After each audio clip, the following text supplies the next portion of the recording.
after the deadly attack by 3 terrorists in Punjab's Gurdaspur, fresh evidence proving the link to Pakistan is emerging. GPS sets used for navigation by the terrorists have yielded vital clues on Monday's terror strikes. Those are images that have now been captured on CCTV cameras that suggest how the terrorists infiltrated into Indian territory. Take a look at those images. The signal also indicates they left the Gharot village on Sunday night, crossed over then on the Indian side of the border. India Today has accessed the CCTV footage of the 3 terrorists in Gurdaspur. The footage is from 4:55 a.m. yesterday, just 35 minutes before the attack on the police station. There's another video, and this is the second one, shows them taking a white Maruti car hostage. These are the 2 dramatic pieces of video that have emerged in the last 24 hours. But what does this mean really in terms of Punjab becoming a soft target possibly for terror groups? Ajay Sani, the country's leading terrorism expert, now joins me.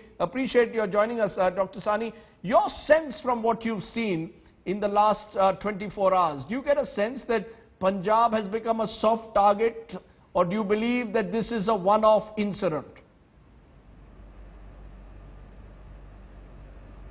I can't hear Rajdeep. Okay, I'm going to try and repeat my question if possible, so that you could possibly hear me a little more clearly. You need to raise the audio substantially. You are barely audible to me. Okay, I'm going to try once more, Dr. Sani, and try and be as loud as possible.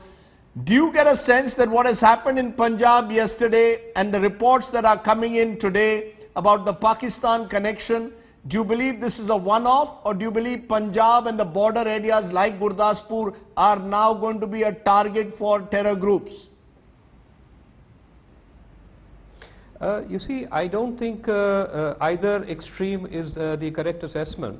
I wouldn't describe this as a complete one-off, because Gurdaspur is certainly vulnerable and will remain vulnerable to attacks of this nature coming in from the north, from the Kashmir side, for some time to come. But I don't think that Punjab in its entirety, or Gurdaspur in particular, are really set up for a resurgence of terrorism or for a massive movement, because I think the police capacities and intelligence capacities, local intelligence capacities, are very strong. Responses will be fairly effective. This does not completely guarantee that there will be no further incidents, but I don't think you can see a sustainable campaign in the area. The reason I'm asking you this is because there have been some reports which suggested that the original target could have been the Jammu area, but because that area is fortified, they moved to Gurdaspur.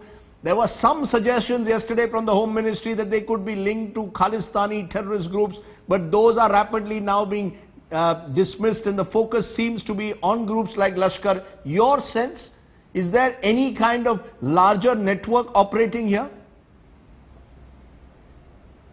Not at all. I think the Khalistani element is completely demoralized, utterly defeated, and I do not see any possibility of a resurgence of Khalistani terrorism. What I do see is the possibility of some redirection of Islamist extremist terrorism from the Pakistan side, from the Jammu and Kashmir side, anywhere outside, in case they have operational difficulties within Jammu and Kashmir, which is often turning out to be the case. In that case, they cross the border, find a proximate or a relatively proximate target, and they will attack there.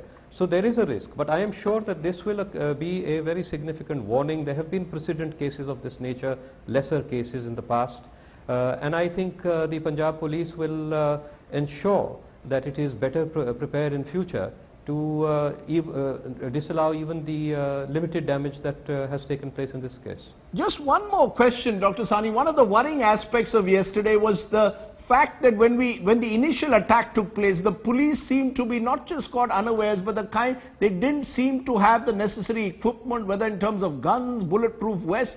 Does that worry you, that perhaps at the local level, at the constabulary level in particular, there isn't the preparation to take on well-armed terrorists? Absolutely. You see, the police is at this juncture simply substituting courage for capability and capacity. You must understand that the force that was set up in the 80s and the 90s to fight the terrorism, which was very, very effective, is now, number one, aging. People who are replacing them do not have the kind of exposure and orientation that those people had when they were in their youth and in their prime.